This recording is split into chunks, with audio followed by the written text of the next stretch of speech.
this is my 13th house. It was inspired by Edward and Bella Cullen's house in the Twilight movies. Here's a few shots from the movie just to see what I was trying to do. They are gifted the house by Alice and Esme Cullen. Yes, I know too much about Twilight. I was a Twilight fan back in the day. Anyway, I was inspired by it. It's not meant to be exactly the same. Don't come at me because it's not exactly the same. Um, this was my first time buying a blank block. It's like a painting block. You can kind of see out the fence that it's like a painting. It had no house on it, blank block. I built the house. First time building a house. First time using items from the Steam Workshop. So all of these flowers here, climbing up the walls, overhanging, they're all from the Steam Workshop. They're these beautiful trees here. And you can see the square, you might have just seen it before that. These are squares of moss. I didn't want grass, I wanted moss because I wanted it to feel really foresty.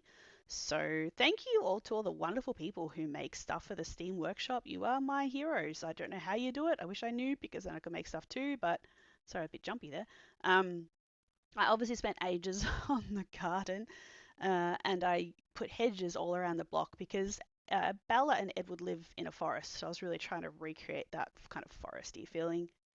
Um, yeah, really romantic sort of seating area over here. Over here, going around.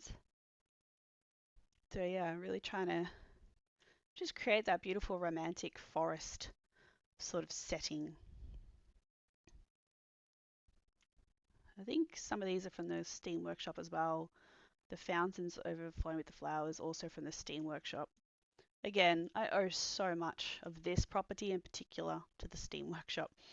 The inside was very loosely inspired by the film. The overall layout is quite similar to the film. From what you see of the film doesn't show you much of the inside of the house. You see a couple of shots. But I found I'll put some shots from the movie here now. I found it a bit cluttered, so I went with my own thing. Anyway, so yeah, I copied the idea of the little dining table in the nook. Beautiful. I wanted it nice and warm and inviting and full of air, but kind of rustic with the panels. You could totally grab a book and sit down and just chill. I added a TV and a fireplace, which the original didn't have. Got a kitchen out the back. You never really see the back of the house in the film, so I had kind of to make it up. Edward and Bella are vampires, so they don't eat, but their daughter is half human, so she does eat, and they have guests over like Jacob and Charlie, who are human characters or werewolf characters who come over and they eat food. So there is, food stuff in the house. Edward plays piano. They have a study area because they all like go to school because that's apparently how they decided to spend their eternity, which is just stupid, quite frankly. Who spends their eternity going to school? Just spend your eternity traveling. No one will ever know you're a vampire. Bathroom, again, vampires don't need bathrooms, but Renesmee is human. Gonna come back around that way now, just so you can sort of see it from the front. Nice little reading area. In here you get the cupboard. In the movie you see a very short shot of the cupboard, so I kind of had to make it up a little bit. I kind of adapted it. But in the book it's described as being bigger than like the rest of the house combined. But I thought that was a bit silly, so I didn't do that.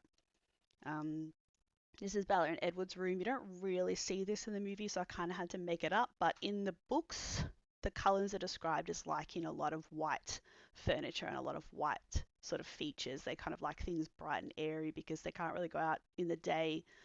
They don't burn like, Anne Rice vampires, but they go all sparkly, and then the humans would know that they're not humans, so they they stay inside during the day. So they make their house really bright and airy so that they can sort of feel like they're not trapped in the dark all the time. In this house, Renesmee is a teenager. In the books and movies, she's a toddler, but I didn't want to make a baby's room because I don't, not a fan of nurseries. In my headcanon, Renesmee takes after her aunt Alice. Alice loves clothes and Renesmee loves clothes, but Renesmee loves making her own clothes. So she's got lots of fabric, she's got sewing machine, she's got dress mannequins and more fabric. Again, Steam Workshop. I can't express enough how much I love all the people who contribute to the Steam Workshop. You guys are amazing. I'm just going to back up so you can get one more look at the house.